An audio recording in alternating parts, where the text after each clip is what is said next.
I think I forgot how much I liked the Nintendo DS. This two-screen handheld console was such a wacky concept out of the gate, but its gimmick actually worked. While it wasn't the first to utilize a touchscreen, it was the first to hit the mainstream, opening up the door to all sorts of casual gamers wanting to play with digital dogs. This thing was everywhere too. From commercials to television cameos and staged celebrity photos, the mid-2000s were very kind to Nintendo's wacky handheld. And I totally get it. I guess everyone else did too, considering this little guy, the DS Lite and DSi, sold 154 million units worldwide, only barely bested by the PlayStation 2. How many sales are the results of hinges snapping, we'll never know, but this thing and its nearly 2,000 games definitely left a mark on the gaming landscape. We all know your Marios, Nintendogs, and Pokemons, but what about the stuff that time's leaving behind? Your more obscure or forgotten DS titles. Back in these days, Nintendo had a lot more support from third-party developers, and they themselves were pumping out exclusives left and right. Every month, you were more than likely to see a banger, and just as likely to come across something that'd become a hidden gem.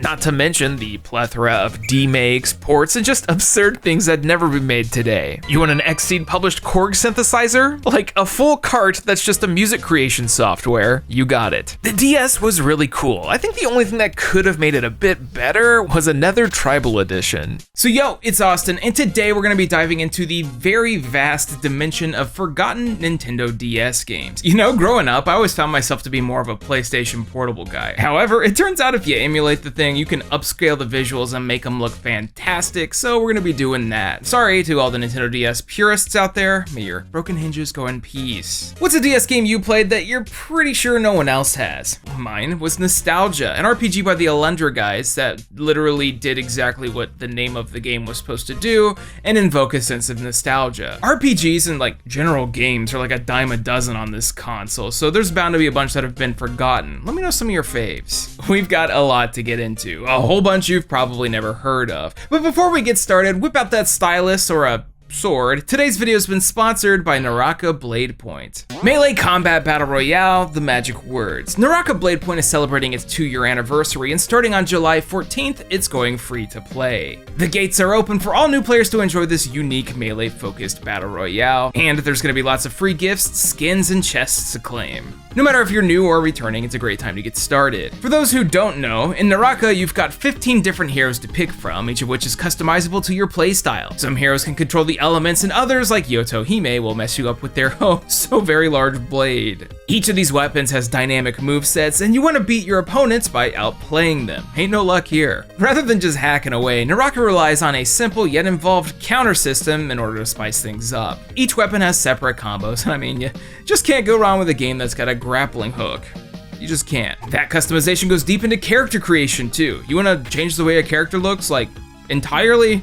Be my guest. So, also starting on July 14th, Naraka is going to be free on PlayStation 5, so no matter the platform, you'll be able to join the action and attempt to be the last one standing. And you should. Click the link in the description to grab Naraka Blade Point for free. You can grab it on Steam, Epic, Xbox Series, and now PlayStation 5. Click the link and hop into the battlefield today. Thanks so much to Naraka for the sponsor, but for now, we need to zip back a full, 20 years and talk about Nintendo's first full-on gimmick handheld. Well, kind of. We're not going to talk about the Virtual Boy. I think everyone agrees that the DS Lite was the best version of this, right? I mean, the DSi had its neat online features, and the XL was nice and big, but there's nothing like having that backlit screen with the Game Boy Advance functionality. I mean, I used to sit in class and play Final Fantasy VI after a test was done. Gee, I wonder why people made fun of me back then. And today, I think that we might as well start with the big corporation themselves. If you're looking at just games that Nintendo published on the DS, there's over 100, and that's a lot. So if you wake up and forgot that, say, Diddy Kong Racing had a remake on this thing, I wouldn't blame you. Never mind something like Elite Beat Agents. Elite Beat Agents is somewhat of a cult classic, but one that Nintendo has clearly not given a single thought about in over 15 years. The concept is the most simple. It's a rhythm game, one where you tap buttons on the touchscreen to the beat. The fun part is the whole package surrounding everything. Agents is technically part of the very Japanese Oendan series, just put through a few Americanization filters and given songs by artists like The Village People, Avril Lavigne, and Jamiroquai. In Oendan, you play as a cheer squad running around around helping people who need it. In Elite Beat Agents, you're a squad of spies, and instead of cheering, you do sick dance moves in order to encourage people to get over their personal issues. Like I said, it's all very simple, but ridiculously charming. I love the little scenes on the top, and if you fail a sequence, you can be given a bad ending to whatever is happening on the top. There's a stupid amount of personality in this thing, all culminating in a ridiculous story that ends in a tearjerker for some reason, but I love it. There would be 2 ONDAN games in Japan, and that would be it. This and the Elite Beat Agents are stuck on the DS, and it's hard to imagine this coming to any other platform. Although the gameplay was popular enough for the free-to-play OS to come into existence, and I can't imagine a world without this video.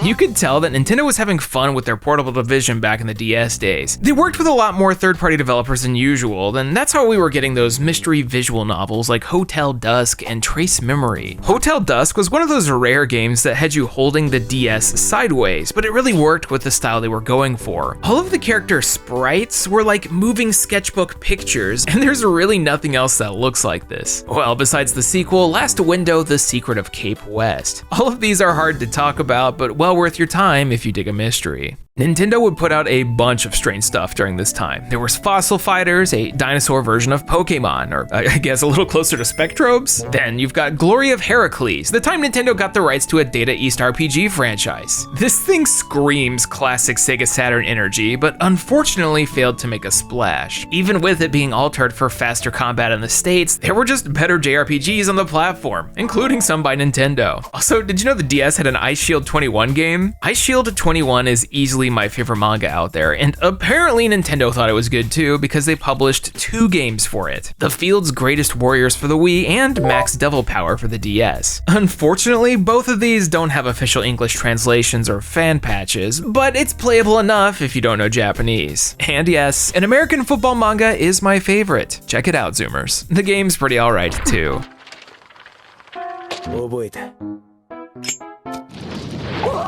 Keeping it with sports for a bit longer, there's one more Nintendo published game I want to talk about today, and we gotta get into the big man himself, Mario. The DS was really light on Mario sport-related titles, which is a shame, because those are some of my favorites. There were a few from Sega about the Olympics, but only one was released by Square Enix, Mario Hoops 3-on-3. A game where you can have Birdo dunk a ball straight into Petey Piranha's mouth. Perfection. When it comes to Nintendo sport-related titles, I feel like Hoops gets passed over a lot. It came out in the middle of the console's lifespan, it's got a big heap of 7s, and it's so forgotten about, the official 2006 and video games page on Wikipedia doesn't have it listed. Which is weird, because I think it's really good. One of my favorite games growing up was Tiny Toon Adventures Acme All-Stars, an amalgamation of sports tossed together with wacky power-ups and some recognizable characters. Hoops seems to be in the same vein as that, but just with basketball. You pick your team, but rather than relying on just shooting hoops, you get a higher score by dribbling on coin blocks and then dunking it. You do that by tapping the touchscreen, and you can actually tap in a circle around your character to prevent others from snatching the ball. It's a really simple but unique system. The kicker is that Hoops also has Final Fantasy characters. Since this was developed by Square Enix, we've got black mages, cactars, moogles, and easily one of my favorite white mage designs. A lot of them would come back in Mario Sports Mix for the Wii, but I think Hoops was a really cool attempt at doing something unique. It uses the touchscreen in an interesting way, even if dunking feels a little inconsistent, but you're gonna dunk. Daisy dunks, baby.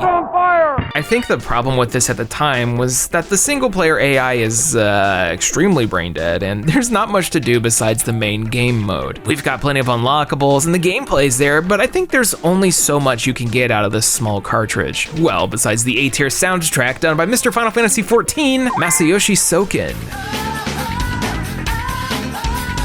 How is this on the DS, the same platform that gave us Sonic Chronicles?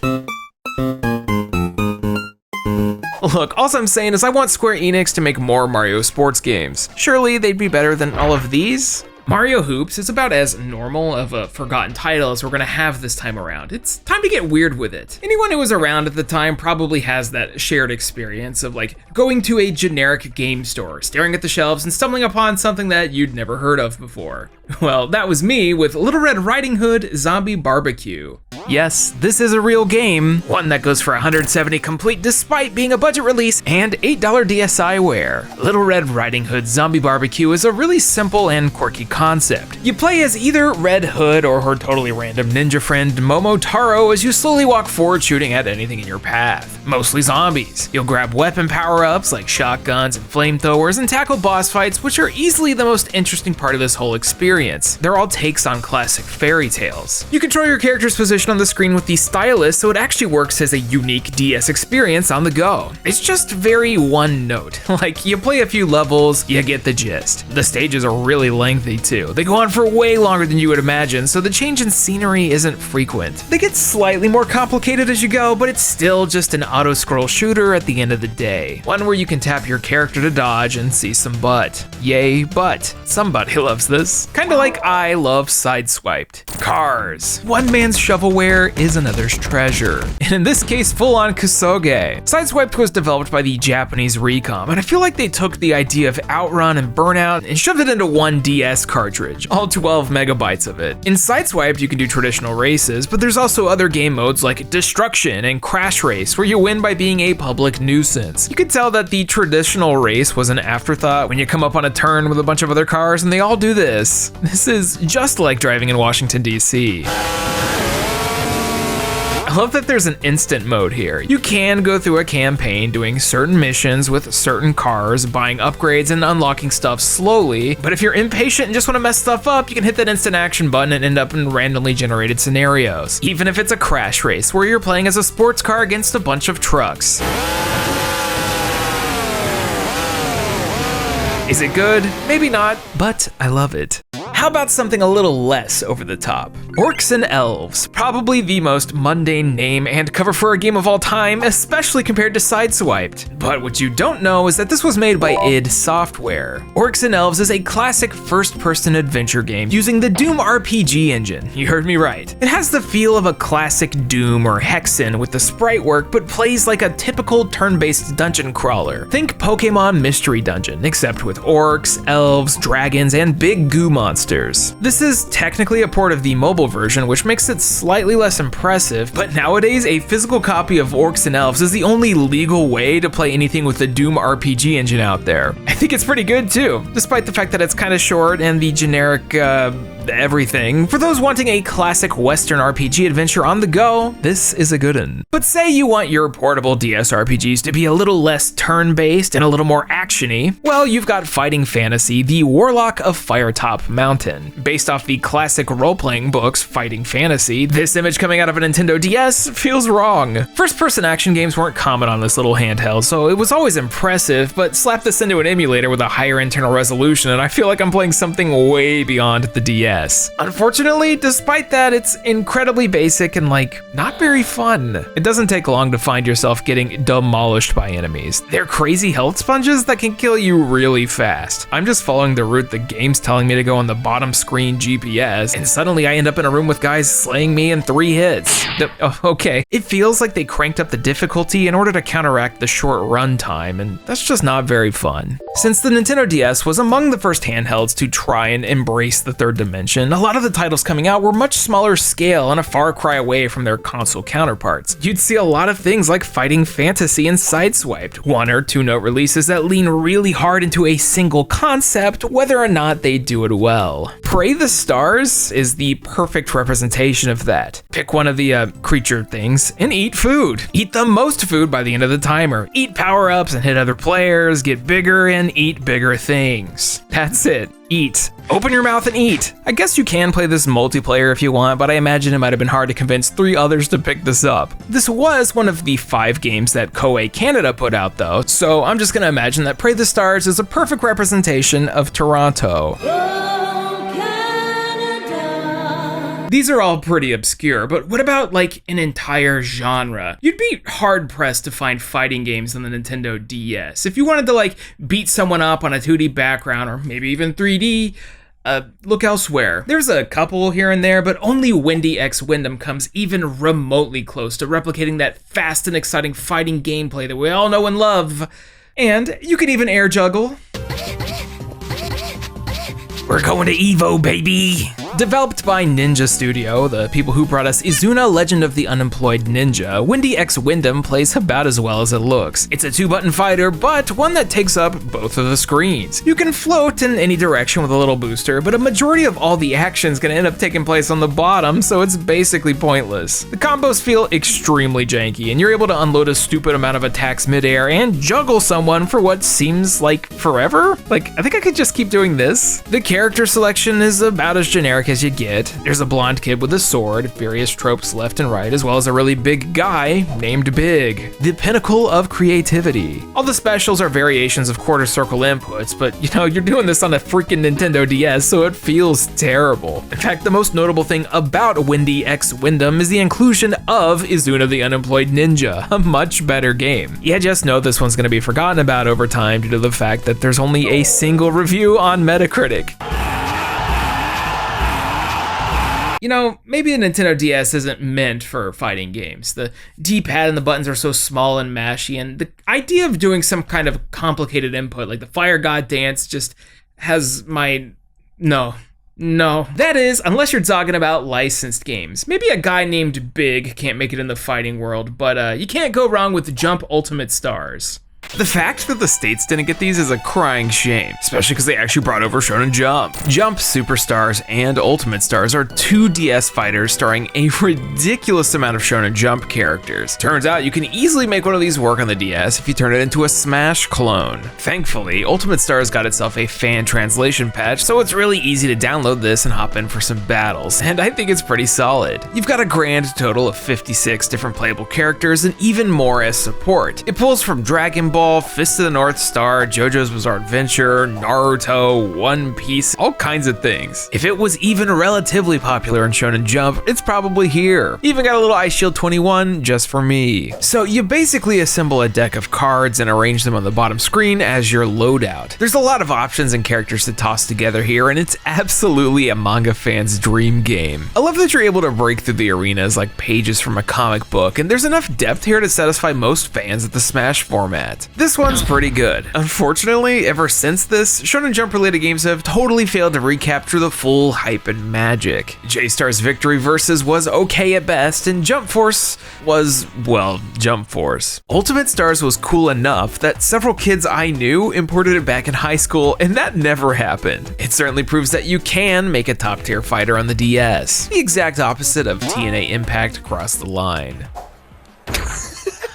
Get 'em, Slapnuts! Jump Ultimate Stars isn't the only good anime game in this video though. We gotta talk a bit more about Dragon Ball. Dragon Ball is a franchise with a ridiculous amount of games. I mean, on the Nintendo DS alone, there's 6. Most of them pretty okay to really good. I mean, Attack of the Saiyans was made by Monolith Soft, smack dab in the middle of the Xeno mines. I like Z, but I've always been really big on the original Dragon Ball, and DS owners were given not 1, but 2 treats in the shape of Dragon Ball Origins, both of which follow the first few arcs of the show to a T. Like, actually, there's a ton of cutscenes here, and I don't know what kind of voodoo developer Game Republic pulled off, but these games look great. Origins is very much a Zelda clone. It reminds me a lot of Phantom Hourglass, but just one that's level-based. You move Goku around with the stylus, solving puzzles and fighting everything in sight while getting a little stronger over time. You play through the series in episodes, from Goku getting convinced to leave home by a teenager all the way to the grand finale of the First World Tournament.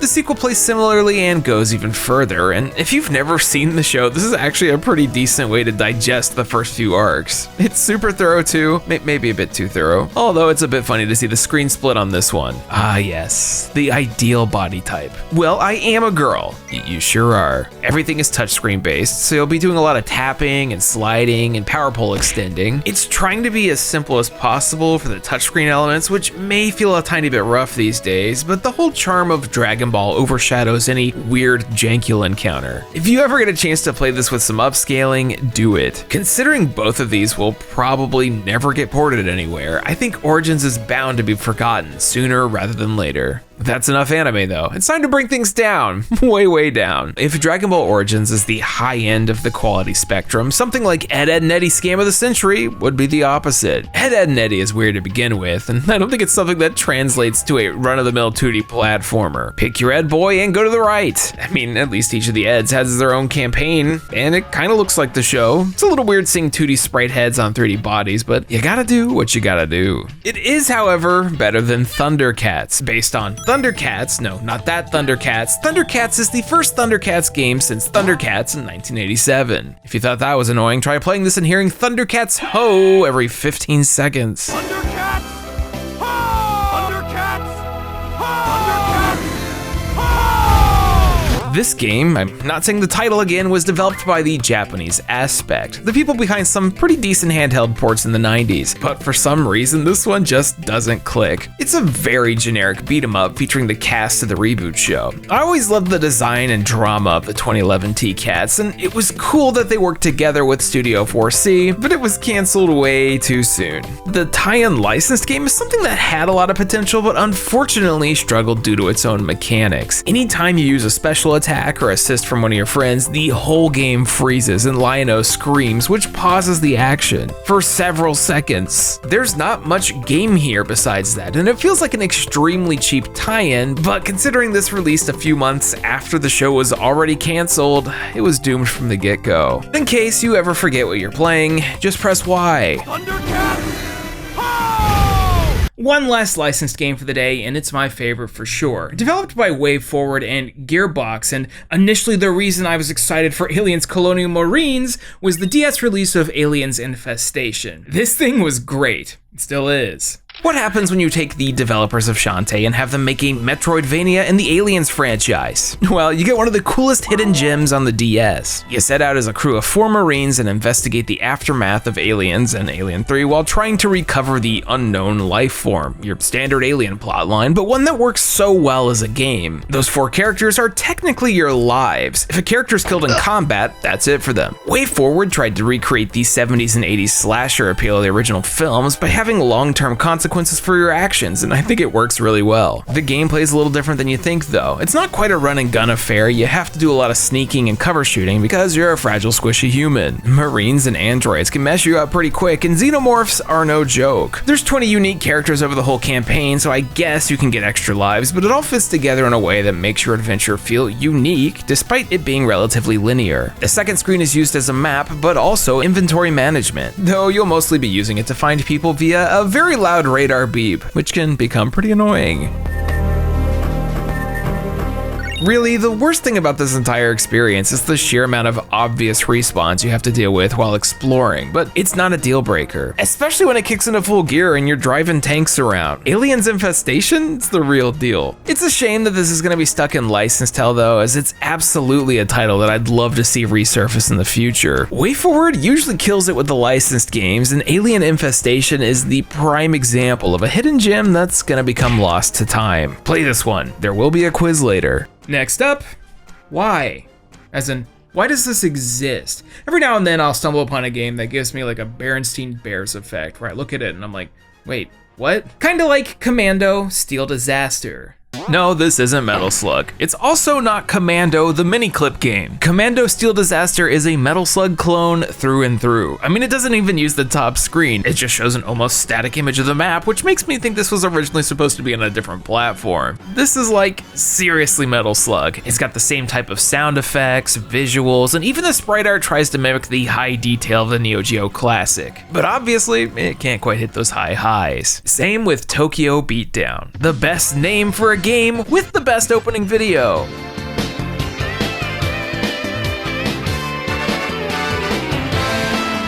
This is everything I want out of video games. I thought before playing it for an hour and realizing it's a very basic loop that should have tried to be a little more like Streets of Rage. Developed by Tamsoft, the folks behind One-Chanbara, Tokyo Beatdown is a cool premise that doesn't play very well. You control fictional beast cops who take down violent criminals in extreme manners. The narrative in this goes hard though. I mean, you control characters with names like Lewis Cannon and Takeshi Bando, probably a take on Beat Takeshi. There's a lot of silly dialogue and drama that goes way way further than it needed to, but getting to those scenes can be a total slog. They are pretty good though. There's no way you'll survive that fall. Care to bet money on that? You can't be serious. I'm always serious. Just make sure to check in with your plot progressing officer before picking this one up. Speaking of things that probably shouldn't exist, Duke Nukem Critical Mass. Why? The DS doesn't have many adult games on it. Nintendo was still in full kid-friendly mode in these days. Full-on PS1 Spider-Man. Kid mode! So how a Duke Nukem made its,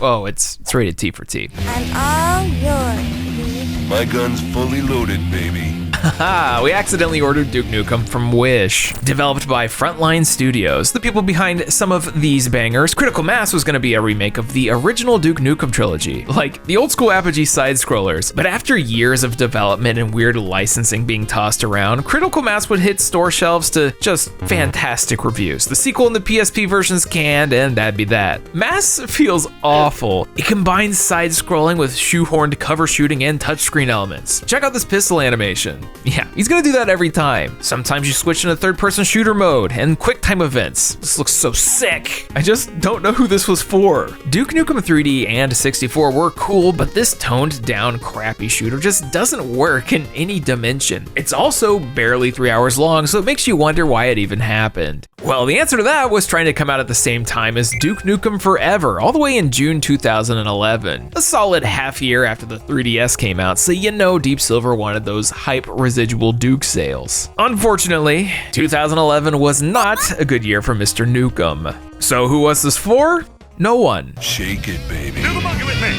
Come on. Duke Nukem is ultimately shovelware, and I'm sick of talking about shovelware, so I want to get into a bunch of personal favorites of mine, a bit of rapid fire of things that I like. At a certain point, I swapped over to the PlayStation Vita, and the rest was history, but there are some Nintendo DS games that I think are worth looking at. For instance, Retro Game Challenge. Ah, Game Center CX, the original Let's Play. I probably spent days watching fan-subbed versions of Game Center CX and enjoying Arino's descent into madness. It's probably partially the reason that this YouTube channel and others exist. Well, before a lot of people knew of its existence in the States, it actually got a licensed video game. Retro Game Challenge, published by Xseed, is a bunch of fictional Famicom games shoved into a package intended to replicate the nostalgia of the show and 80s Japan. You gotta perform the set challenges by adult Arino as you're sitting next to baby Arino, as he's like, dang, you're a good gamer. Each of these fake releases does what it wants to do, and well. There's even a full-on Dragon Quest and Ninja Gaiden clone in here. It's short, sweet, simple, and if you're a fan of retro gaming, you should try this out. Don't worry, it's not as hard as the show makes you think. How about a D-make? Sonic and Sega's All-Stars Racing for the DS. Enough said. Typically, when you see a game share the same box art as something on a console way more powerful, you expect it to be totally different,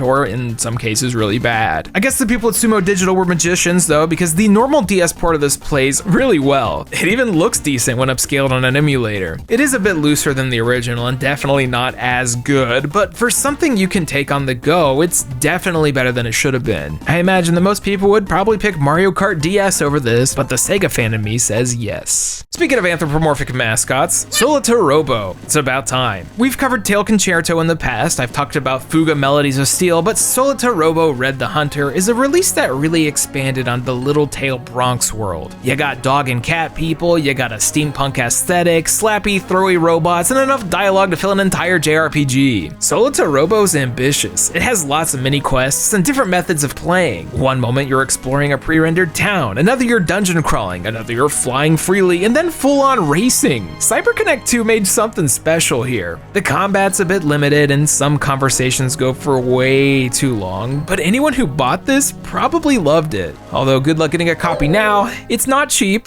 Have you ever played SBK Snowboard Kids? It seems like people aren't too keen on this one, as it stylistically departs from the original two quite a lot. More teenager than kids, but it still felt like this was fun to play. It's definitely got less charm than the Nintendo 64 original, but there's enough fun for a fan of the series here. But I also might just love snowboarding video games. These are still cool, right?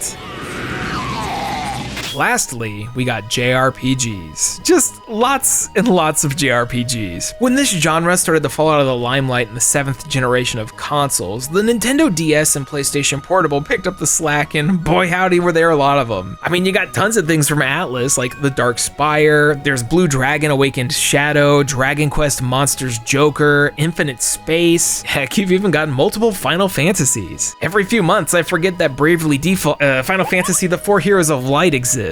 And don't forget, like I mentioned earlier, Nostalgia, a game that exists for one and one reason only. It's in the name. Throw a dart in any direction, you'll probably pop an RPG. Just try to avoid Lunar Dragon Song. It's not great. Record scratch. I originally wrote a joke here for Shin Megami Tensei 4. That's a 3DS game and I'm stupid, but the boss theme's really good. Put on a good show. We could literally dance all day with Japanese role-playing games and I'd be a happy camper, but I want to focus on just one, and it's something that I didn't realize existed until recently, let alone play. And missing it is probably one of the dumbest things I've ever done. I love me some Phantasy Star. I also love some Phantasy Star Online, and anyone who watches these probably hears it in the sound effects. But I don't know why I waited to the year 2023 to finally play Phantasy Star Zero. Phantasy Star Online is one of my favorite games ever, period. Sega's Dreamcast classic is something I'll play any day of the week. Let's crawl around some private servers and run the same few zones over and over. It's also something I think Sega failed to truly recapture. There's an archaicness to PSO that they don't want to bring back, which is why something like PSO 2 goes full throttle into wild combos that have you flip-flopping into the stratosphere. So how about a Phantasy Star that's a little more grounded? Ooh, how about a Western aesthetic too? And you know it, old school rhythm-based 3-hit combos, let's go. Phantasy Star Zero might as well be called Phantasy Star Online 2, because this is the closest any of these games has come to really replicating that weird, janky Dreamcast experience that I love so much. Thanks to the power of Melon DS and networking wizards, you're able to play this online way after the DS servers have gone down too, so I was able to get the full experience. Zero is split into 2 modes. You have a single-player story and the online, which is basically taking on random quests with friends. The story has a lot of characters, dialogue, and even fully animated cutscenes. There's a lot of personality here that I didn't expect out of a small release that totally went under the radar. Sega released a lot of portable Phantasy Star spin-offs in the 2000s. I mean, just about every year since 2006, there's been something, and I think Zero got a little lost in the sauce. Visually, it doesn't look like what the series was going for, but I kinda wish it was. The art direction was led by Toshiyuki Kubooka, who worked on the Lunar franchise, as well as Idolmaster, and that brighter style really takes this up a notch. I think this is a really easy title to pick up and play. It's way easier to understand than anything 2 throws at you, and limits the amount that you can do to focus strictly on the gameplay. Setting up your palettes with a touchscreen is a breeze too. Don't forget about the built-in Picto Chat, where you can draw something from beyond the grave and cause all your friends to start laughing uncontrollably and wipe the party. It's classic. Yo, for real, let's bring back Picto Chat. It's the biggest casualty in all of gaming. Zero isn't perfect. The story, like most Phantasy Star Onlines, isn't spectacular. The gameplay is dated, and for some reason the sound quality of certain effects will ruin your day.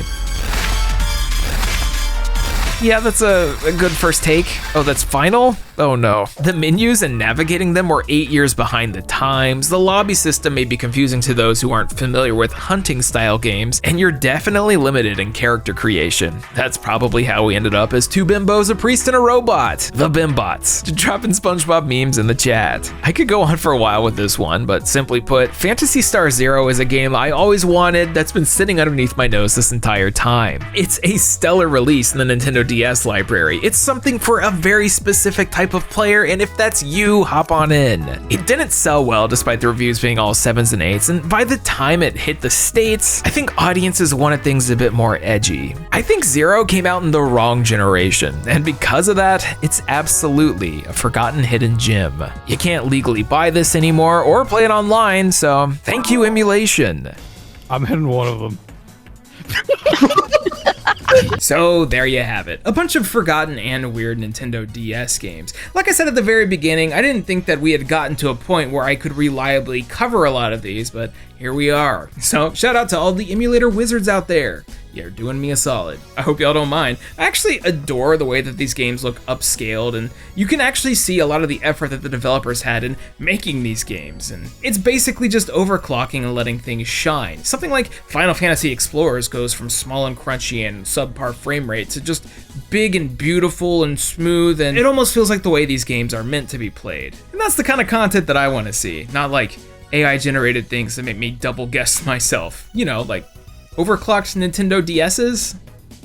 Is there demand for that? If you like today's video, let me know down in the comments. And if you feel like supporting the channel, head on over to the Patreon, pick up a shirt over on the Pixel Empire, make sure to subscribe, like, comment, drop the dumbest emoji that you know down in the chats without any context so everyone looking at this video becomes confused. Algorithm ho. Obviously, I said Avengers last time, and that is not what this video is, because I didn't have enough time to finish the grind, but give me a few more weeks and we'll be there. It's coming. It'll be worth it. Anyways, I've been Austin, and it's time to sleep. It's 2 in the morning, but since we're opening the floodgates open to portable consoles, maybe I should get into another one. What do you think? Like the N-Gage?